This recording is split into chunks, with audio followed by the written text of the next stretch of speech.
अभिशापित canvas, एक नन्हे बच्चे की भटकती आत्मा।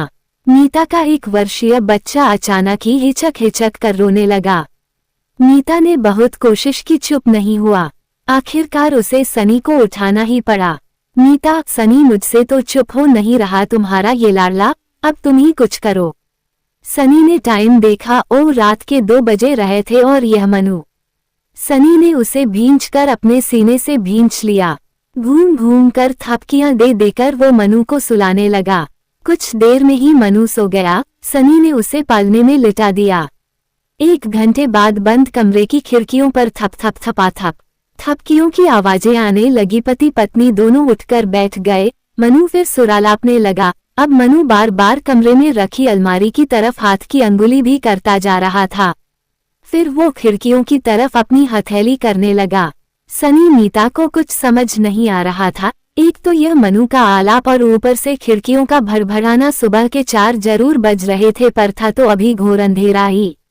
सनी, मीता जरा खिड़की कर तो देखो। और जैसे ही मीता ने खिड़की खोलकर देखी, एक भयंकर हवा का झोंका जैसे खिड़की में से बाहर की ओर लपका और फिर मनु भी चुप हो गया। थोड़ी ही देर में सो भी गया। सुबह होते ही सनी और मीता मनु को डॉ के पास ले गए। वर्मा जी, मैंने सारे चेकअप कर लिए हैं, कोई अंदरूनी दिक्कत नहीं है। हो सकता है पेट में दर्द हो गया होगा। Thank God. हम मनु को घर ले आए। सनी 10 बजे अपने ऑफिस चले गए। शांताबाई, रात को मनु सारी रात रोया। बताना तो। शांताबाई मनु का मनोयोग से मुआयना करने लगी। अरे मैम सा ऊपरी है ऊपरी। कल मंगलवार है ना, हनुमान जी का ढोक लगवा आना और काला धागा जरूर बंधवा लेना। अच्छा मैम सा, मैं कल यहाँ अलमारी पर एक तस्वीर भूल गई थी, ले जाऊं? मुझे भी दिखाना। बाई ने मुझे वो तस्वीर दिखाई। बहुत ही प्यारे बच्चे का, बहुत ही खूबसूरत, हाथों से बनाया कैनवास, इतना जीवंत जैसे अभी बोल उठेगा। अच्छा बता, क्या तूने कैनवास मनु को दिखाया था? वो बार बार अलमारी की तरफ हाथ कर रहा था। नहीं मैम सा, मैंने तो मनु को नहीं दिखाया। बाई वो तस्वीर लेकर चली गई। रात को मनु जल्दी ही सो गया था और हम भी जल्दी सोकर कल की कमी पूरी कर रहे थे कि अचानक ही रात की नीरवता को तोड़कर डोरबेल बज उठी। डोरबेल निरंतर ही बजती चली जा रही थी। सनी ने घड़ी देखी, रात के 3 बज रहे थे। मैम सा, हमारे बिटुआ को बचाई लो मैम सा। शांताबाई लगातार ही झार झार रोते जा रही थी।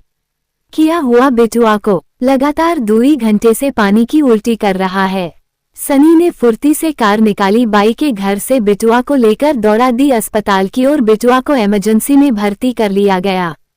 करीब आधे घंटे बाद डॉक्टर ने बताया बच्चा बच गया है। आप समय पर ले आए, वरना 10 मिनट की देरी भी प्राणलेवा थी। सनी बहुत परेशान हो रहे थे। ये हो क्या रहा है? पहले उनका मनु सारी रात रोया, फिर बाई का बच्चा। वो आज ऑफिस नहीं गया। अपने दोस्त हेमंत को घर बुला कर सारी परेशानी बताई। हेमंत, अरे तुम विश्वास करो तो तुम्हें कुछ कहना चाहता हूँ। सनी, हाँ बोलो। हेमंत, अरे मत कहना कि मैं विश्वास नहीं करता। एक पहुंचे हुए तांत्रिक हैं। द पे ए की मात्रा वर पे आ की मात्रा ज। मैं एक बार उन्हें यहाँ ले आता हूँ। कभी ना मानने वाला सनी आज मान गया और 1 घंटे में ही देवराज को ले आया। देवराज ने कमरे का निरीक्षण करके कहा, कल रात को इस कमरे में कोई आत्मा कैद थी और खिड़कियां भर आ रही थी।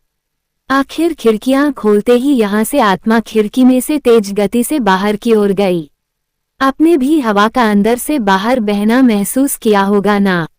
अब सनी तांत्रिक को फटी फटी आंखों से देखे जा रहा था। ये बात तो उसने हेमंत को भी नहीं बताई। फिर ये तांत्रिक, वो समझ गया ये कोई साधारण व्यक्ति नहीं। सनी फफक कर रो पड़ा। हमसे क्या भूल हो गई स्वामी, मेरा बच्चा। तांत्रिक, नहीं रो मत, तुम्हारा बच्चा सुरक्षित है, लेकिन किसी और के बच्चे की भी जान जा सकती है। हमें उस आत्मा को ढूंढना होगा।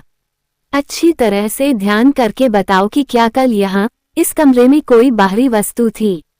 मीता, हाँ, कल बाई ने बाहर से एक तस्वीर लाकर इस अलमारी पर रख दी थी। तांत्रिक, अब कहाँ है वो तस्वीर? मीता, वो तो बाई कल सुबह ही ले गई। चलो। और हम सब भागे बाई के घर की ओर। पूछने पर बाई ने वो तस्वीर तांत्रिक के हाथों में दे दी। नेत्र मूंदकर तांत्रिक ने तस्वीर पर हाथ फेरा। यही है विघ्न की जड़। तांत्रिक ने पूछा, ये तस्वीर तुम कहाँ से लाई हो? बाई ने सनी की तरफ मुंह करके कहा, वो जो पास में राधिका भाभी है ना, उनके घर के नीचे पड़ी थी। अब तस्वीर लेकर राधिका के घर की तरफ लपके। सनी ने राधिका को तस्वीर दिखाकर पूछा, भाभी जी इस तस्वीर को पहचानती है?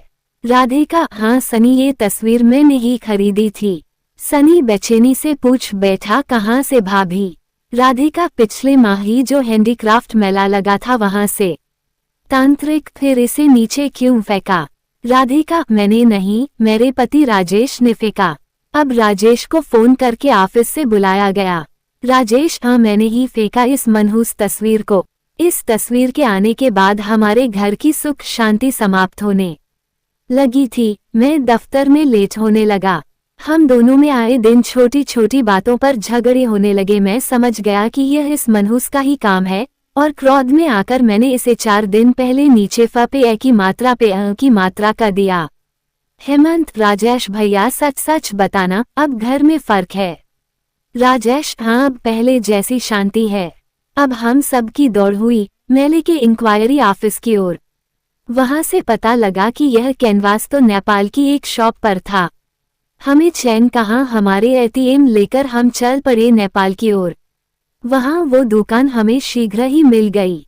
हमारे तमतमाते चेहरों को देखकर दुकानदार तो शीघ्र ही डर गया। साब एक उजाड़ पड़े बंगले के चौकीदार ने इसे मुझे सिर्फ 1000 में बेचा था। अब चौकीदार बहादुर को बुलाया गया। वो सारी बात सुनकर हमारे पांवों पर पड़ गया। मुझे माफ कर दो साहब, मुझसे बहुत बड़ा गुनाह हुआ। रो मत और इस तस्वीर और बंगले की सारी कहानी बताओ। बहुत दर्दनाक कहानी है साहब। बंगले के मालिक यशवंत सिंह और उनकी पत्नी मालविका दोनों ही प्रतिष्ठित राजघराने के थे। दोनों बहुत ही सुंदर और बहुत ही प्रेमी स्वभाव के थे। बहुत ही सुखी जीवन था उनका। यश, सम्मान, ऐश्वर्यता सभी कुछ तो था उनके पास। लेकिन फिर एक दिन उनके सुखी जीवन पर ऐसा ग्रहण लगा कि सबको समाप्त कर ही दिया। मालकिन माँ बनने वाली थी, हमेशा गुनगुना तो रहती थी। नया प्यारा सा बहुत प्यारा गोरा गुलाबी बालक आया भी, लेकिन मात्र 1 घंटे की सांसें लेकर चला गया।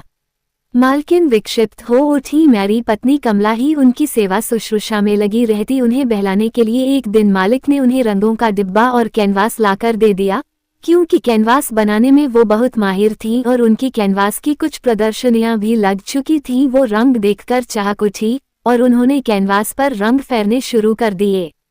उन्हें खुश देखकर मालिक भी खुश हो उठे। उन्होंने समझा मालविका ठीक हो रही हैं। लेकिन एक दिन जब मालकिन ने चहकते हुए कैनवास के आगे से पर्दा हटाकर दिखाया, देखो यशवंत मेरा शानू, मालिक रो पड़े। वो समझ गए मालविका अब कभी भी ठीक नहीं हो सकती। न तो मालकिन को मालिक से कोई लगाव रह गया था, न ही अपने आप से। और एक दिन मालिक ने इस कैनवास को श्राप दे ही डाला। मालविका, मनहूस है तुम्हारा ये कैनवास, ये जहां भी जाएगा मनहूसियत और दुख ही फैलाएगा। ऐसा कहकर अपने एकाकी जीवन से घबराकर मालिक ने विष पान करके अपने जीवन का प्राणांत कर लिया। मालकिन को कौन सा जीना था। भू हूँ मेरे शानू को डांटा। नहीं शानू, पापा तुम्हें बहुत प्यार करते हैं। बस गुस्से में डांट दिया। मालकिन ने हम दोनों पति पत्नी को अपने पास बुलाकर कैनवास मुझे सौंप दिया। मुझे वचन दो बहादुर शानू को हम दोनों से कभी जुदा नहीं करोगे। इस कैनवास को हम दोनों के बीच में ही रखोगे हमेशा के लिए। और उसी दिन ही मालकिन ने भी प्राण त्याग दिए। मैं पापी हूँ मैंने अपनी मालकिन की अंतिम इच्छा को धोखा दिया।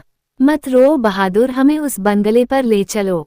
आश्चर्य, घोर आश्चर्य। जैसे ही वो सब बंगले की बाउंड्री पर पहुंचे, मेन गेट अपने आप खुल गया। कैनवास जो कि हेमंत के साथ में था, हाथ से छूटकर उड़ चला। कैनवास बंगले के गेट पर अधर में झूल रहा था। उन सब ने देखा, तांत्रिक ने भी देखा। बंगले का दरवाजा अपने आप खुल गया। कैनवास अंदर प्रवेश कर गया। हमने बंगले में प्रवेश किया। बहादुर ने सभी लाइटें इन कर दी। बहुत बड़ा हॉल था, जिस पर 3 दीवारों पर पूर्वजों की ऐश्वर्य वाली तस्वीरें लगी हुई थीं और सामने की दीवार पर ही अपने माता पिता की तस्वीर के बीच में ही वो कैनवास सेट हो गया अपने आप ही। ऐसा लगा कैनवास का बच्चा हमसे मुस्करा कर कह रहा है, देखो, आ गया ना मैं अपने मम्मी पापा के पास। एक बच्चे की भटकती आत्मा ने अपने माता पिता को ढूंढ ही लिया। वापसी पर सनी ने बहादुर को खर्चे के लिए रुपए दिए और कहा, विजिटिंग कार्ड देकर कहा कि और आवश्यकता पड़े तो बात कर लेना, अभी तुम बंगले की रखवाली करो। तांत्रिक ने बहादुर को हिदायत दी कि चाहे जो भी हो जाए, इस बच्चे के कैनवास को यहाँ से मत हटने देना, और निश्चिंत होकर वो सब वापस लौट आए।